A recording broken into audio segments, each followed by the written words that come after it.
I am the king! I will punish you. Any man who must say, I am the king, is no true king. Hey everyone, Pretentious Writer here. How are you all doing in this fine day? Hope everything's okay or turns out okay for you. I personally feel good, so I wondered, why not spread some optimism around? Hence, this video. From the moment that I posted, if everything goes right and I don't screw up my schedule, we should be exactly 2 weeks away from House of the Dragon premiering in HBO. And if this doesn't sound like a big deal to you, well, you're not alone. I've noticed that the general reaction in regards to this show has been somewhat of a collective meh.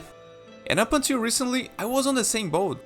Like everyone else, I was very disappointed with the ending of Game of Thrones. So much that it soured me on the prospect of anything coming out of this franchise, at least for a good while. However, things started to change a few weeks ago. First with the official trailer they dropped, and second, when I started reading that the pilot episode of the show had screened for a select few. I don't remember if it was just critics or more people, but I do remember the reactions being very positive. And that piqued my curiosity, so I decided to dive in and do some research, just for fun. I wanted to learn more about this show and its production, and guys, I gotta tell you all, things look way more promising than they appear. Now, does the show need defending? Obviously not. It's still a huge franchise and it's HBO, one of the biggest TV studios in the world. But I think a part of me still holds Game of Thrones dear to my heart. After all, believe it or not, it was the show that actually got me into watching TV shows. And for how much it disappointed me, there's a run there up until the 6th season that was really damn good, with seasons 3 and 4 still being some of the best in TV history. So, taking all my feelings for this franchise and all that I found into account, I decided to make this.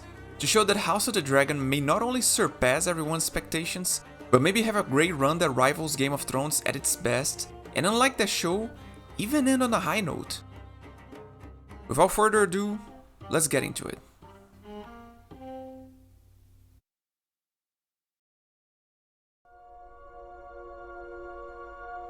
The first big and main point that I feel people have forgotten from way back there when the show was first announced was the direct involvement of George R.R. Martin. Yes, the man is back. I don't know if you all remember, but back in the Game of Thrones days, he used to write the script of an episode every season, with one of them being nothing else than Blackwater, the season 2 epic that blew everyone's minds back then. And he was always honest with the fact that he got distant with the original show as the seasons went along. But now, he's back, with direct creative involvement in the show. Turns out this is a story that he always wanted to tell, to the point where several projects were passed around for him to give his opinion, and this was the one that he really felt confident could work. When HBO saw the potential in it, to the point that they greenlit House of the Dragon not for a pilot, but to go straight to series, and how Martin's input was crucial to this project, all of this culminated with the massive deal he made with HBO during the beginning of 2021, to create and develop projects for the franchise. So as you can see, this has the fingerprints of the creator itself, which always lends promise to something as big as this. Because you know the source material is not gonna be twisted into something unrecognizable or lose its essence. And this feels even more guaranteed when you see who else is involved in making this show. Because, just like Game of Thrones had Dan Wise and David Benioff, House of the Dragon has Miguel Sapochnik and Ryan Condal as showrunners. For the Thrones fanatics, Sapochnik should be a recognizable name. After all, he directed some of the greatest and toughest episodes of the show, like Hard Home, Battle of the Bastards, and Winds of Winter. And whatever your opinion is on The Long Night and The Bells, it's undeniable that the direction was far and away from one of these episodes' problems. He's proven to be an amazing director, and in my opinion, the perfect choice to tackle this universe once again. But the second showrunner is an even more interesting choice. Ryan Condal has had a few share of credits, his most remarkable ones being the scripts for Hercules, the Dwayne Johnson one, and Rampage, another Dwayne Johnson movie. He also created with Carlton Cuse a sci-fi show for USA Network called Colony, which I suspect most of you have at least heard about it. I'm mentioning his main credits because you're probably looking at them and thinking that none of this sounds remotely similar to Game of Thrones, so why the heck would they pick a guy like him? Well, turns out he was a suggestion from Martin himself. Condal reached out to him in 2013 as a fan, and after meeting for dinner they became friends. So 5 years later, when George Martin wanted to get this project off the ground, he pitched it to Condal, who immediately said yes. According to Martin, The two main reasons he reached out to him specifically was because A. Ryan was a great writer, and B. As a superfan, he really knew the world of Westeros. And he really did seem to have solid grounds to believe that, because not only both showrunners struck a good partnership and were talented in their own rights, but after the deviations that happened on the tail end of Game of Thrones, they were hellbent on being loyal to the source material. There's a behind-the-scenes story that tells of a scene that Matt Smith was doing with Emma Darcy, both actors playing Targaryens, in which he was having trouble with a piece of dialogue. A moment in which he mentions 4 dragons, yet he was struggling to get their names right. And Sapochnik, watching all that unfold, turned to his showrunning partner and said, "We're gonna have to change these dragons' names, aren't we?" And Condal looked back at him with a bit of apprehension and replied, "We can't." This story to me shows how much they are trying to respect Martin's work and how they are approaching this material, aware of the fans' expectations and also how much this show has to live up to. Especially when considering that this story has an ending set in stone already. For those who don't know, House of the Dragon is based on a novel called Fire and Blood, a 700-page epic that chronicles the journey of House Targaryen, from Aegon I Targaryen's conquest of the Seven Kingdoms to the successive reigns that he and his descendants run in Westeros. The show starts in somewhat the middle of the book, I think, covering the reign of the 5th King Viserys and the whole dispute for power that breaks down between factions of the family. And a lot of stuff happens in this time period, apparently. The name Dance of the Dragons came from an event that happens in this part of the book, and I've heard nothing but good things about this storyline and the book as a whole. But apart from all that, I think it's a great reassurance to know that this story has an ending and won't need any detours and deviations to get there.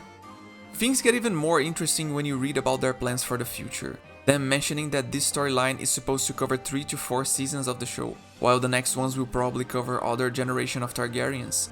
An approach akin to what The Crown does, making time jumps between seasons to cover different periods in the royal family's history. The two showrunners have gone on record to confirm that they have a plan for the entire series, and that HBO, up until now, is still on board with that plan. Besides, I think it's such an interesting and fresh execution for the franchise. Westeros has such a rich and long history. To be able to see more of that through the eyes of what was the longest standing dynasty in this world is, frankly, very enticing. And I can understand why this sounded like the most promising project for HBO, out of all they were being pitched. But you wanna know what really gets my attention to this show more than anything?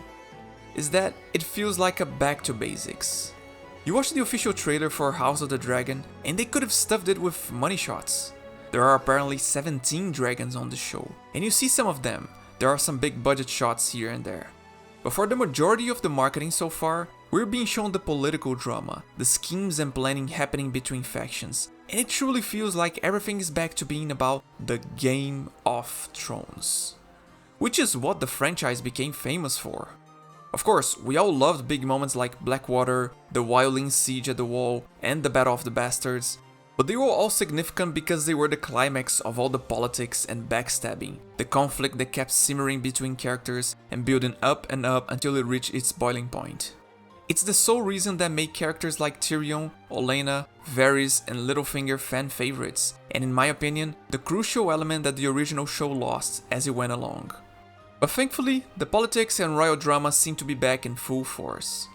I've also heard from people who have read Fire and Blood that Targaryen history is filled with family disputes and backstabbing, and to me, that is the biggest reassurance you can give someone regarding this adaptation. And when mixed with everything I read and mentioned here, it all makes me actually look forward to House of the Dragon. And hopefully, with this video, I made you feel the same way. Most of the info that I presented here, from the showrunner's background to even that scene regarding Matt Smith trying to name the dragons, was part of a special piece that the Hollywood Reporter did on House of the Dragon, a 2-part piece actually. As always, I'll leave the link in the description, but I really recommend you guys check it out. It's a very interesting read on the entire production of the show and what was their mindset behind a lot of the decisions that they took during the making of it. And all in all, I'm not gonna lie, I've gotten my hopes up for this show. It really feels like they're trying to make something interesting, grand, and epic that retains the core of what made this franchise so famous in the first place. And I hope I don't eat crow. We've had so much great stuff on TV this year, and between this and Rings of Power, it seems fantasy fans are gonna be eating good for the next 2 months. It would be nice if both shows end up great. I have the impression that some people want one or another to flop for, I don't know, reasons, but for me, the more the merrier. Regardless, we gotta wait and see. But enough talking about what I think. What about you? What do you think? Were you excited for House of the Dragon before any of that? If you weren't, did my video help in any way, shape or form? Or do you think it's still too soon for them to bring back this franchise?